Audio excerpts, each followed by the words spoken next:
ശിരൂരിൽ മണ്ണിടിച്ചിലിൽ കാണാതായ കോഴിക്കോട് സ്വദേശിയായ അർജുനെ കണ്ടെത്താനുള്ള തിരച്ചിലിലായിരുന്നു ഇത്രയും ദിവസം രക്ഷാപ്രവർത്തകർ.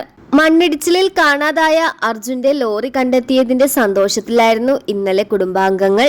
അർജുൻ ഓടിച്ചുകൊണ്ടുപോയ ലോറി ഗംഗാവലി പുഴയുടെ മണ്ണിനടിയിൽ നിന്ന് കിട്ടിയതോടുകൂടി ഇനിയുള്ള ചോദ്യം അർജുൻ എവിടെയെന്നാണ്.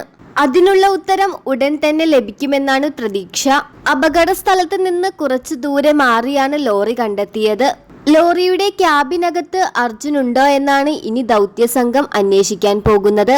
നിരവധി സംവിധാനങ്ങൾ ഉപയോഗിച്ചുകൊണ്ടുള്ള പരിശോധനയിലാണ് അവസാനം ലോറി കണ്ടെത്തിയത്. ലോറി തലക്കീഴായി മറിഞ്ഞു കിടക്കുകയായിരുന്നു. അർജുൻ ലോറിയുടെ അകത്ത് ഉണ്ടോ എന്നാണ് ആദ്യം തന്നെ മുങ്ങൽ വിദഗ്ധർ പരിശോധിക്കുക. അത് കഴിഞ്ഞിട്ടാണ് ലോറി ലോക്ക് ചെയ്ത് പൊക്കിയെടുക്കാൻ ശ്രമിക്കുന്നത്. മണ്ണിടിച്ചിലിന്റെ സമയത്ത് ലോറിയുടെ ക്യാബിനകത്ത് അർജുൻ ഉറങ്ങിക്കിടക്കുകയായിരുന്നുവെങ്കിൽ ലോറിക്കൊപ്പം അർജുനും നദിയിലേക്ക് വീഴാനുള്ള സാധ്യത തള്ളിക്കളയാനാവില്ല.